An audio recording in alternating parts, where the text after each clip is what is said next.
This is Cruise Radio. I cruise a lot, and I always sail with travel insurance. You should, too. Get a free quote today at tripinsurance.com. Broadcasting from the tripinsurance.com studios in Jacksonville, Florida. This is Cruise Radio. Hey, how's it going? Thank you so much for checking out this episode of Cruise Radio. My name is Doug Parker. A review of Margaritaville at Sea Paradise, Jimmy Buffett's cruise ship, or the late Jimmy Buffett's cruise ship, I should say.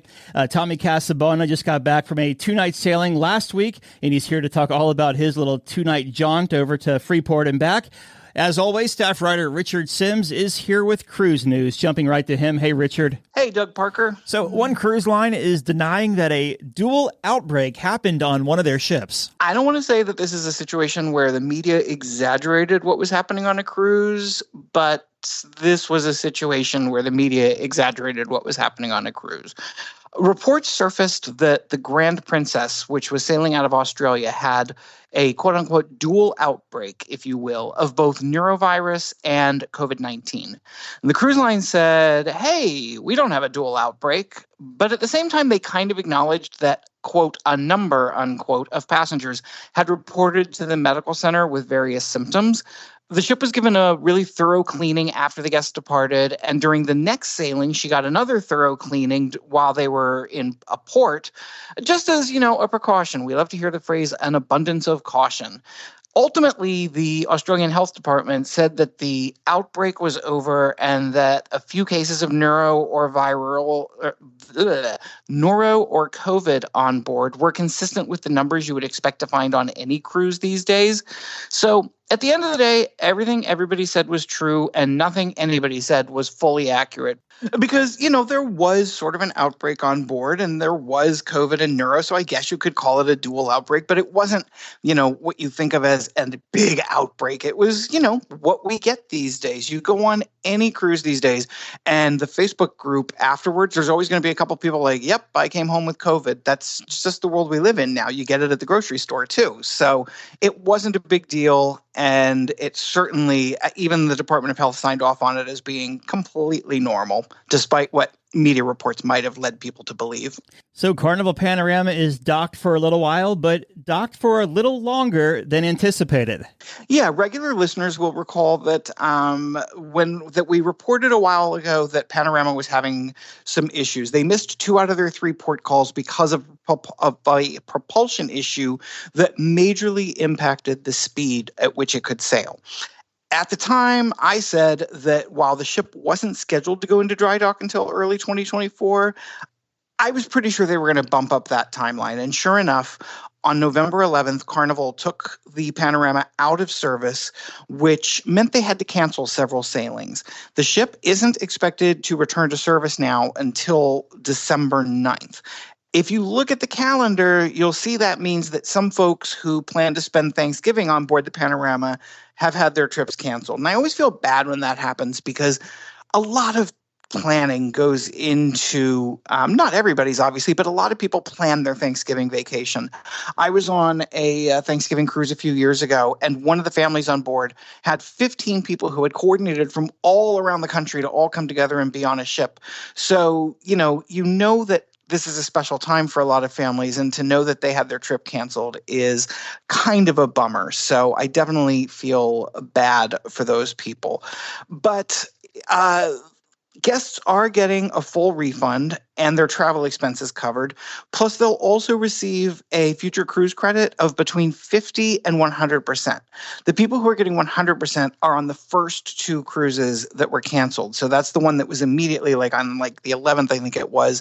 And then also on the 18th, because those were so last minute. Those people are getting 100%. The people on the other 2 cruises that will be canceled are getting a 50% future cruise credit. And a cruise passenger passed away on Tuesday after an accident in Nassau. Sadly, the incident happened in the Bahamas on an excursion to the Blue Lagoon. That's a really popular excursion sold by all the cruise lines involving basically a double-decker ferry boat that shuttles people to the Blue Lagoon Island where they can swim with dolphins and snorkel and that kind of thing. In this case, the boat was hit by two waves during some rough weather, and it took on water and started to sink. The boat didn't fully sink because it was in the relatively shallow water that's near the island. But it was no doubt a terrifying experience for the passengers on that ferry boat, and it proved fatal for one 75-year-old Royal Caribbean passenger. There's no official word on the cause of her death, but obviously our hearts go out to her and to the various people who were traveling with her and impacted by this. On Monday, a man was reported missing aboard Carnival Glory. On Tuesday, the story actually unfolded. Yeah, so the Carnival Glory was sailing, and the guy was reported missing. It was a 28-year-old. As happens, a search was conducted of the ship after, his friends or family told them, we haven't seen him for a while. And they searched the surrounding waters as well, but he wasn't located. The Coast Guard was then notified, and a search took place, which covered 200 miles. Now, that's a really big body of water to search. And it's, a little bit larger than what we normally hear about them searching. But that's because there was no real idea at that point what time he had gone over or where the ship was when he went over, let alone where currents might have, drifted him to. So the search was pretty far reaching. Eventually, security footage showed that the young guy had climbed onto a lifeboat and then jumped apparently off at around 1:40 in the morning. In a statement to Cruise Radio, Carnival indicated that it took them longer than it might have to find the surveillance footage because at first they were looking for someone in a particular color of shirt, but later they were told, what, he may have changed. And so that gave them, something different to look for. And that is when they were able to locate him on the security footage. The search was eventually called off Monday night because of the high winds and rough seas. Then it started again the next day. Unfortunately, he was not found. The ship was eventually released by the Coast Guard and continued on with the rest of its itinerary, but he is presumed missing and dead at sea at this point. 617,000 square miles. That's how big the Gulf of Mexico is. Wow, there's a Trivial Pursuit question for you. Margaritaville at sea, Jimmy Buffett's cruise line, going a little bit longer come 2024. Yeah, if you've ever wanted to spend more time in Margaritaville, here's your chance. Because starting in August of 2024, Margaritaville at Sea is going to be hosting 3-day sailings on their ship, the Margaritaville at Sea Paradise. These sailings will leave on Friday and return from Grand Bahamas on Monday morning, and there'll be a full sea day in between. Their normal sailings are 2 nights, and they'll still be doing those every Monday and Wednesday, with the 3-day leaving on Friday. The company said that this extra day will give people time to, and I quote, fully explore the Margaritaville at Sea experience. And they said that there will be new food and entertainment options added. They didn't really get into any details about what those might be. So if you're, if you want to give it a try, that's a 3-day sailing. Now, I kind of have not been overly impressed by what I've seen by this particular brand or rebranding of the old Bahamas Paradise ships. So I don't know that I need that extra day, but hey, if you're looking for a weekend getaway, this might be right up your alley.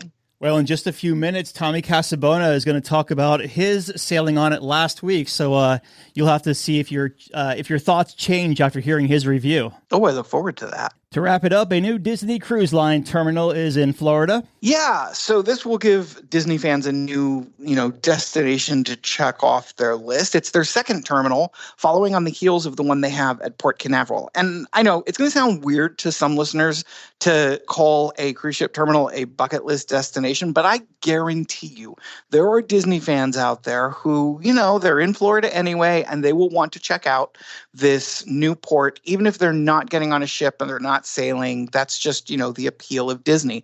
And it is, as with everything Disney does, it is different. It's certainly a lot more special than sailing out of, say, the New York terminal. There's, it's all done with a Finding Nemo kind of motif. And they have, when you're walking to go to embark on your ship, you go through a giant set of mouse ears. It's very much in keeping with the Disney brand and the Disney magic and everything that you think of when it comes to Disney. The Disney Dream is going to start sailing from the Port Everglades terminal on November 20th, and the Disney Magic will follow starting in May of 2024.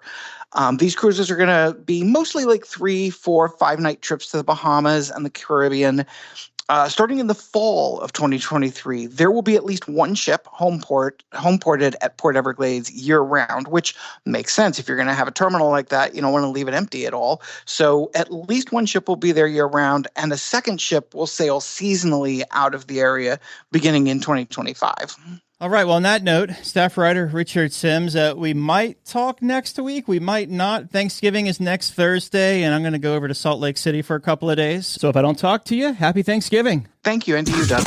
Have a question or a comment for the show? Yeah! Send an email or voice memo to Doug@cruiseradio.net. A big question we get at Cruise Radio is, how do I know if I need trip insurance? Simple answer. If you're getting on a plane, taking a road trip, or getting on a cruise ship, you need to have travel insurance. Hey, it's Doug Parker from my friends at tripinsurance.com. Not only does tripinsurance.com protect your vacation investment, but it also gives you peace of mind in case anything were to go wrong on your trip. How do they do it? They offer 3 different types of trip insurance policies. Good, better, and best. One policy for every vacation budget. But it doesn't just stop there. They're up to 40% lower when you shop around on other comparison sites. Plus, tripinsurance.com offers 24-hour customer support before, during, and after your trip, online claims assistance, and travel alerts to let you know what's going on at your destination. But find out for yourself. Check out tripinsurance.com. The world is constantly changing. Your place for news is still the same. Online and on demand at cruiseradio.net. Tommy Casabona from the Always Be Booked podcast joins us on the line as he just returned from a 2-night cruise on the late Jimmy Buffett's Margaritaville at Sea Paradise, and he's here to talk all about it. Hey, buddy. Hey, Doug. How are you? Good, man. Great to talk to you. So let's jump right in here. So we were talking before we started recording. You were telling me you've done basically every single phase of this cruise line along the way. Yeah, I've had a pretty good sample size of the iterations of this particular cruise line because I did it in 2015, which when they only had the Bahama Paradise, which was an old Carnival ship. Then I did it a few years later again when they had the Grand Classico, which was an old Costa ship. Now that is the same ship that I just went on, but they refurbished it into Jimmy Buffett's Margaritaville at Sea. What was the driving factor of this 2-night cruise? The price point? Yeah, it's pretty cheap and there's a lot of different options. And honestly, the best answer I can give you is that I'm a cruise junkie. And I think this is what this particular cruise line is for. It's either for the brand new cruisers who want to dip their toe in, or just the flat out cruise junkie like myself who just wants his couple of day fix on the water. Okay, I hear you. Doesn't this cruise line offer kind of like Frontier Airlines gives you a all-you-can-fly pass for $6.99? Is it like that? So they have I believe right now it's $9.99 per year per person, and then you can sail as much as you want, except it can't be back-to-back, and you also do have to pay port charges, taxes, and for this particular option, they did come up with a booking fee, which could be between $20 and $40 as well, which I don't know where they came up with that from, but I guess it's just a way to kind of recoup some money. But what they also do, and this is great, I mean, if you're a veteran out there, that same deal can be gotten for, I believe, $2.99 or $2.49 or something like that for the whole year. Okay, so you make your way to the Palm Beach cruise port. Now, pardon my ignorance here, because I've never been to that area, or to that port, rather. Is it like Miami or Lauderdale, where you have the parking garage, the cruise terminal, and the ship, but on a much smaller scale? It's very small. You get there, it's very convenient. I mean, one of my favorite things about this thing, and I'll be honest with you, Doug, when I booked this cruise, I booked it at 12:30 p.m. on the day I was sailing. So they told me all you have to do is get there by 3 o'clock. Okay, sign me up. I'm 35 minutes away. I drove there. But that's one of the best things about this cruise ship and this cruise line is that you pull right up, you park. And I'm telling you, when I say 7.5 minutes parking the car to being on the ship, that's probably not an exaggeration. How does this cruise line work in terms of embarkation paperwork? Is it zap, zap, you're on the ship like the big guys, or is it more of like old school paper passport kind of thing? No, it's zap, zap. You're on the ship. There's really no online check-ins. There's really no anything. You just kind of do everything in the booking process. And then the finishing touches are right at the desk. They give you a card. You're on board. Do you want to pay $100? And then you get 10 drinks. That's the drink package. That's the only drink package there is. So there's not a lot of extras to do pre-cruise.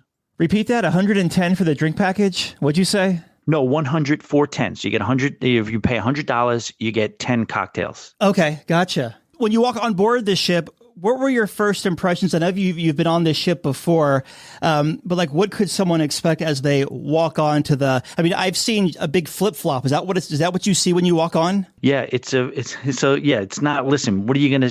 You gotta again. To anybody who's listening to this, who's thinking this is going to be a Royal Caribbean Oasis class experience, of course it's not. This is highly deep discounted cruising.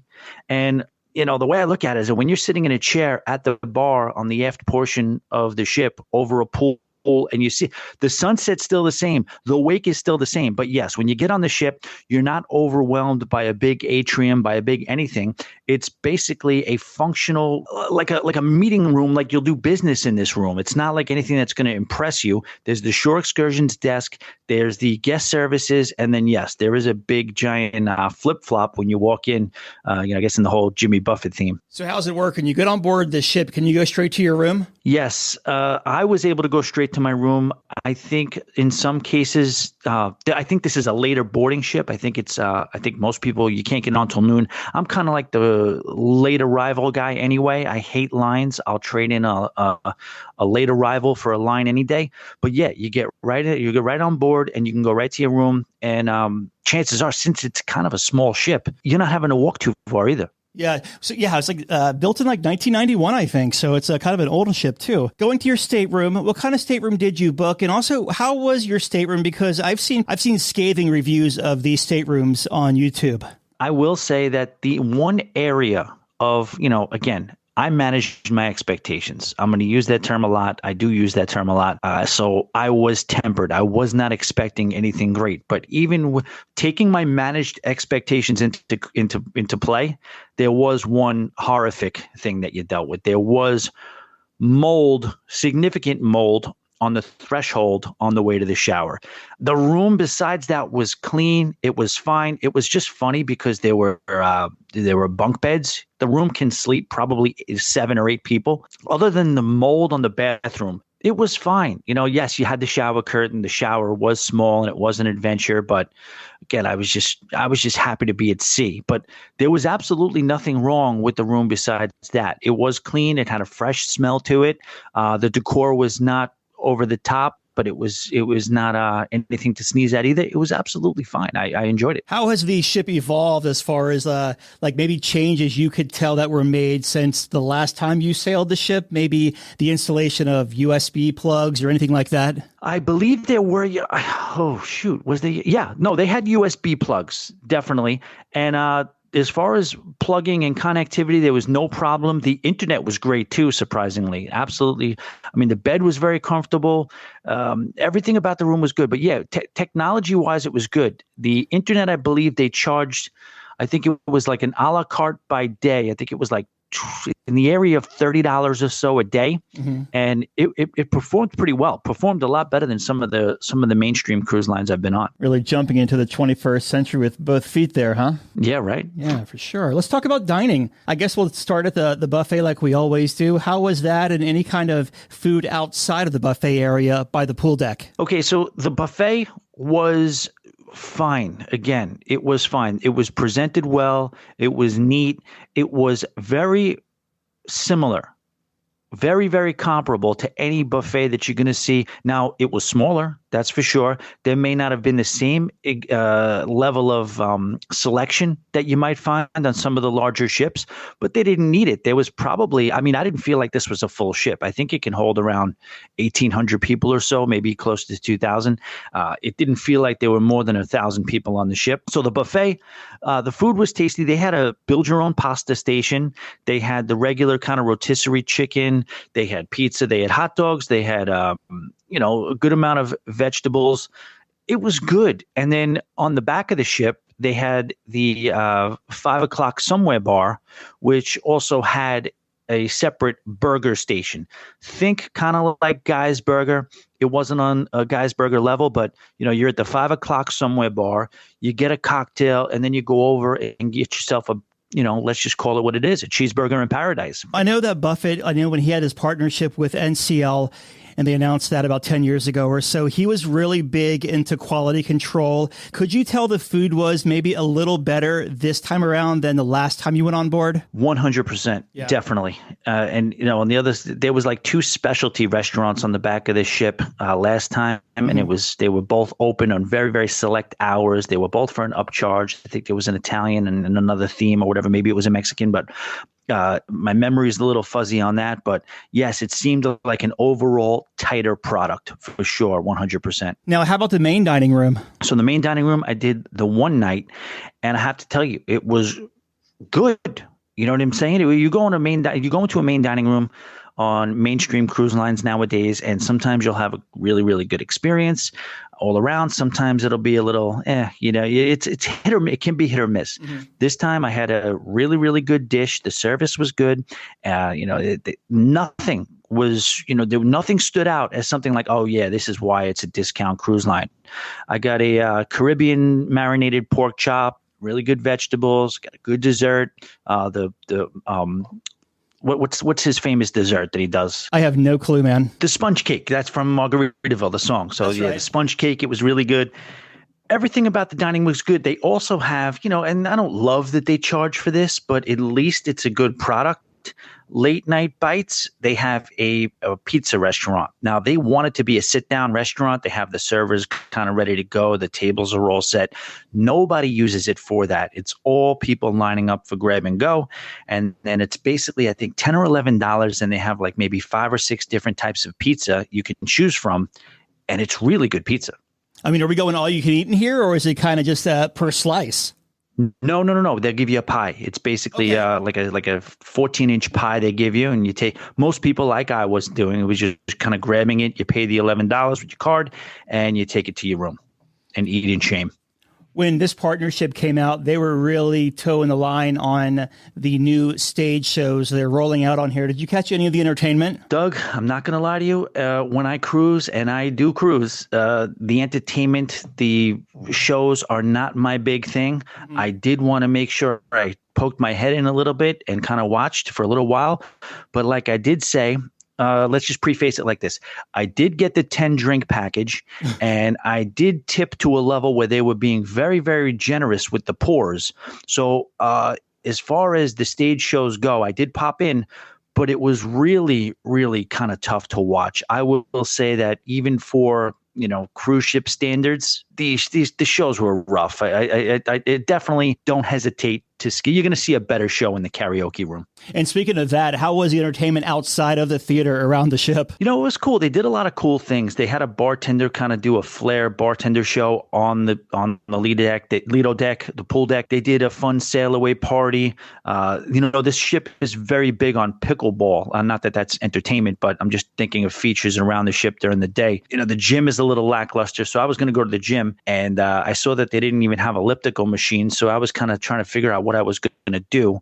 Maybe do a quick little run around the track or whatever it was. And a gentleman just came up to me and asked me if I wanted to play pickleball. And I had never played pickleball in my life, but I joined him and had a pretty good, fun 45 minutes of sweating, learning and taking part in a high-level pickleball game at the back of the ship.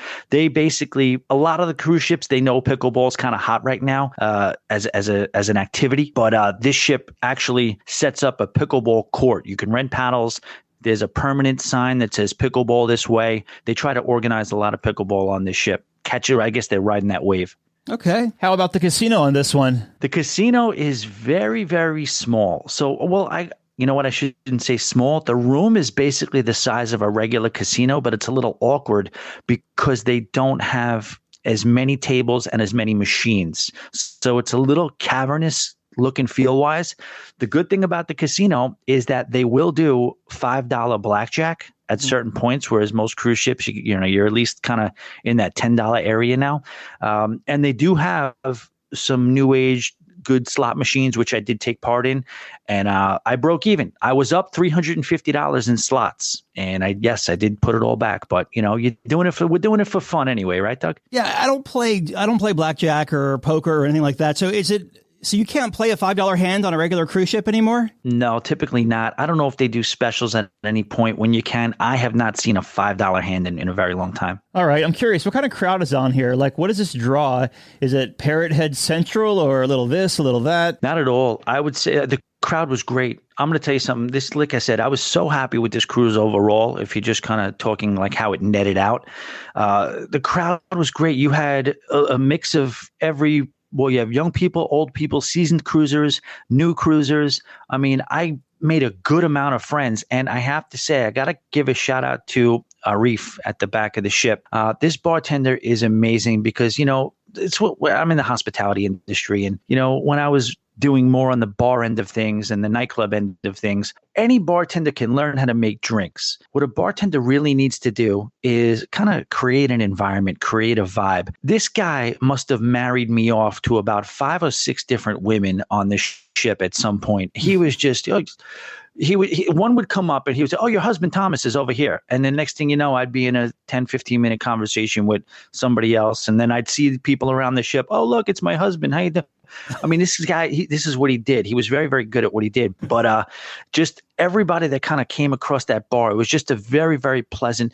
Again, Doug, you know me, you know my style of cruising. Back of the ship, near the pool, at the bar, wake, sunset. This ship nailed that every single time. And the crowd I found to be great. Even I made it to the nightclub the first night. Now, I was starting a brand new job. The day not the day before, the day I got back. So I kept it a little clean the night 2. But night 1, the nightclub was rocking and rolling. It was a very, very, I had the thought. It was so diverse and so fun and so positive. I saw people dancing with each other that, it was just like, I was like, the world right now, the condition of the world right now could take a lesson from cruise ships because it was really, really almost euphoric seeing how everybody just got along so well and everybody just had these big smiles. And that was in the nightclub, 1 a.m. It was a really good time. Yeah, it's always a different dynamic at sea than what you see on TV for the most part, at least. Speaking of, earlier we were talking about changes in the dining room and the staterooms and such. Did you notice any changes in the entertainment venues since the last time you cruised? Not really. So the nightclub is still the nightclub. Then it was, they changed up the decor a little bit. Maybe the music's a little bit more current. The DJ was really good. The bartenders were fun. The bartenders were so approachable. I've already met people who I've met on this cruise 2 weeks ago have already visited me at work at my new job since I've been off this sailing. I mean, it was just so communal. And all these venues, whether it was the main, I think it's called Euphoria, is the main bar area. It's almost like, it was later. The main 3 areas were like the piano bar, which was sort of like, if you can compare it to that part of the Norwegian ships, the older Norwegian ships in the front, the Spinnaker Lounge. Mm-hmm. You know what I mean? It was kind of like a Spinnaker Lounge. The Euphoria area was second level, but it was almost like your main atrium. Like if you wanted to compare it to a extra poor man's version of Celebration Central. And then you had the nightclub, which was the nightclub. You had the aft pool, which was the aft pool. And it was pretty much laid out the same exact way as the previous iteration of this cruise ship. Yeah. But it was phenomenal, the whole thing. Awesome. That's good to hear. Now, did you get off the ship and hang out in Freeport at all? Doug, I stayed right on that bar stool all through Freeport. Now, I didn't do that on purpose. I told myself I was going to get off. I wasn't going to go crazy and do any snorkeling or parasailing or anything, but I was going to walk around the cruise port to see what it looked like. But I just got that cheese. But first of all, I played the pickleball, got a nice sweat, felt really good after that, got a coffee. And my plan was to get a cheeseburger, get a drink, and then get off the ship.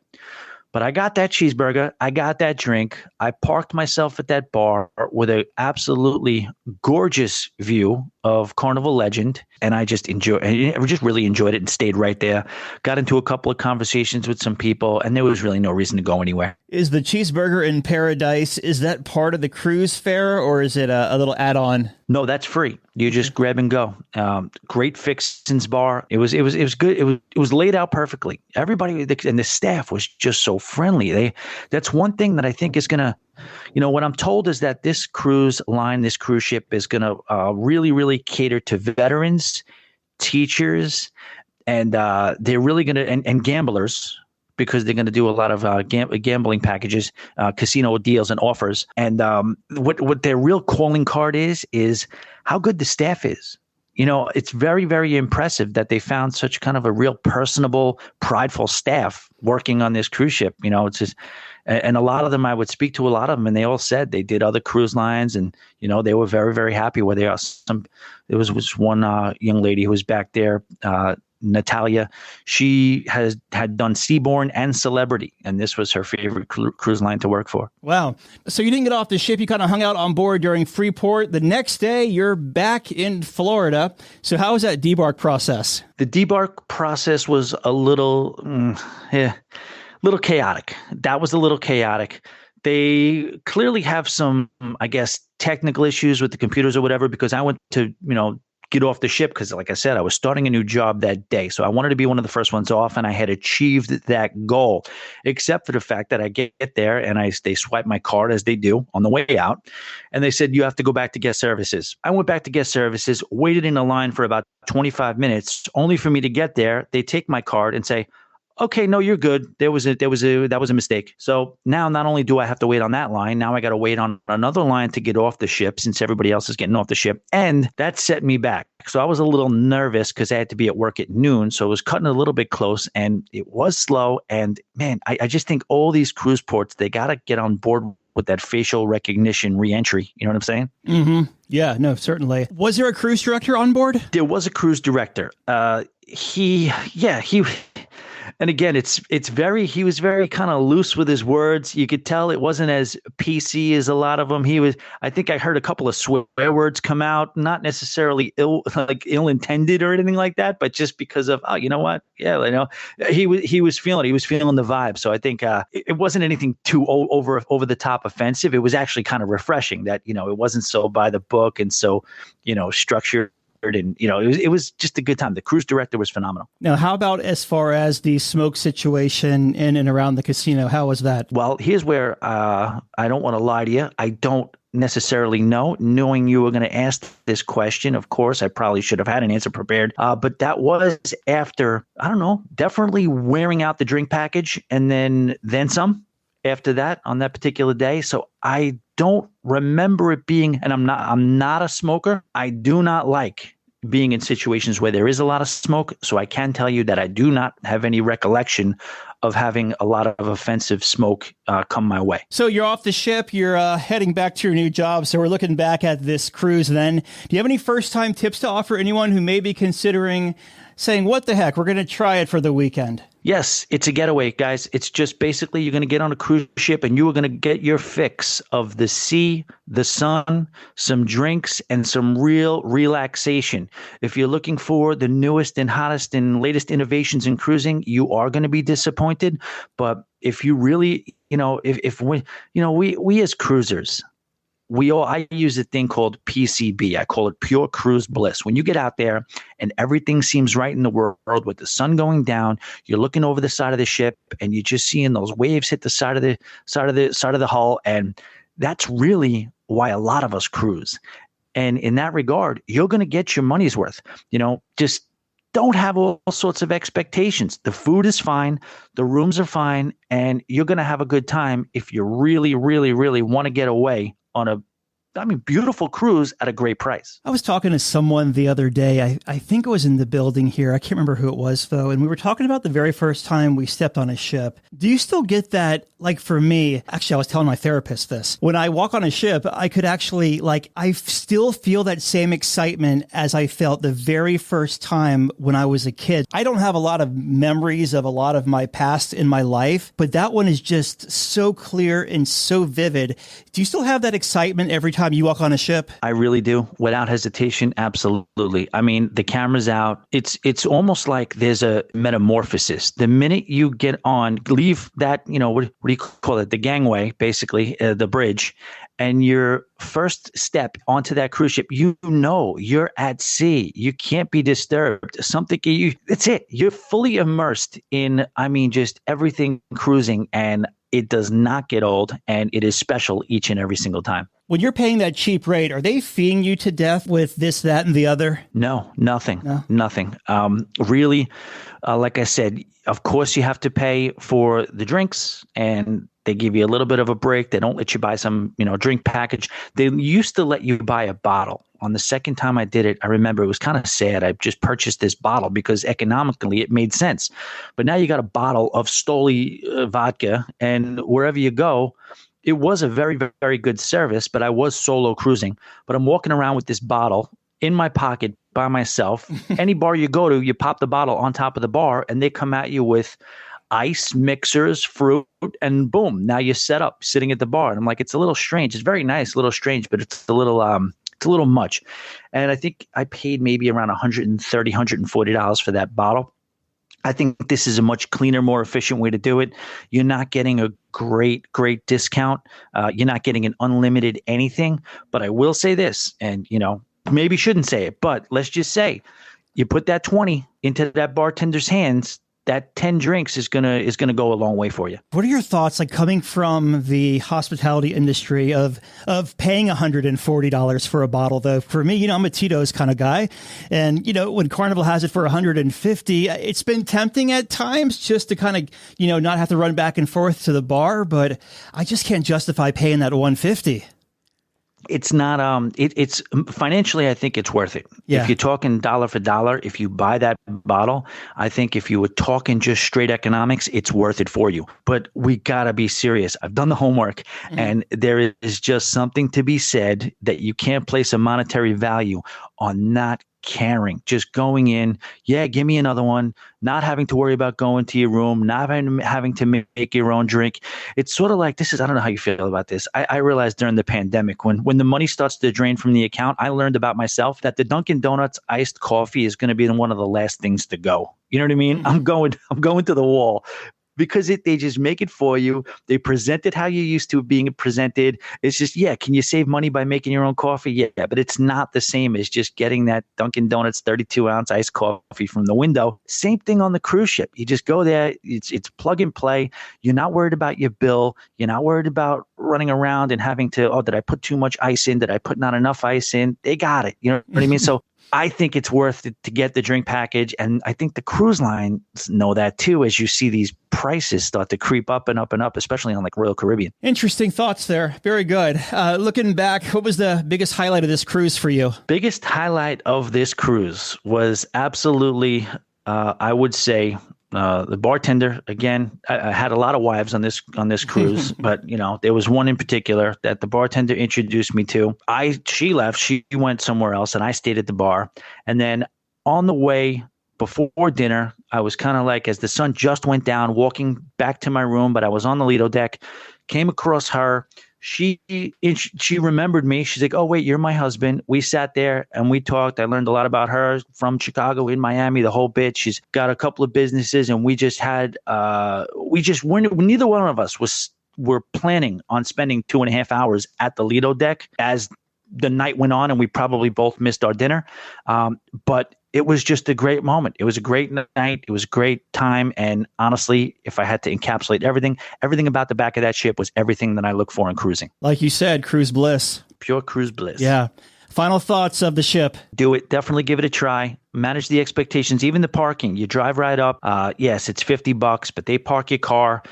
You have your car when you get off the ship right away, so it's no problem. If you want to talk about just, everything you don't like about cruising. The whole waiting, hurry up and wait for this, check in for that, stand in this line. You kind of eliminate all of that with this cruise line. And if you really are just looking to connect with the sea, I'm telling you, you can get on this thing for $99 a person, plus obviously, tax fees and port charges. I quoted it today, Doug. I was almost going to go on it today. I looked at the weather, opted not to, but I could have been all in with this ship, gratuities, everything included, $205. Nice. I just decided not to because it didn't look like it was going to be that nice out, but I'll be doing it again in the next couple of weeks. Tommy Casabona from the Always Be Booked Cruise podcast. Now, is that still coming out on a regular basis? It is. I took on a partner. Shout out to Ryan Q, where we got a little back and forth going. YouTube's still up, and the podcast is as good as ever. I love it. Tommy, good talking to you, my friend. Absolutely. Thanks, Doug. All right, Dougie, let's see what we got for you, buddy. Cruise Radio is produced at the tripinsurance.com studios in Jacksonville, Florida. Get cruise news, ship reviews, and money-saving tips every Thursday on Cruise Radio. If you've enjoyed this episode, please subscribe to the show. If you want to help spread the word, give Cruise Radio a 5-star review. Find Cruise Radio where you listen to your favorite podcast or online at cruiseradio.net. I'm your announcer,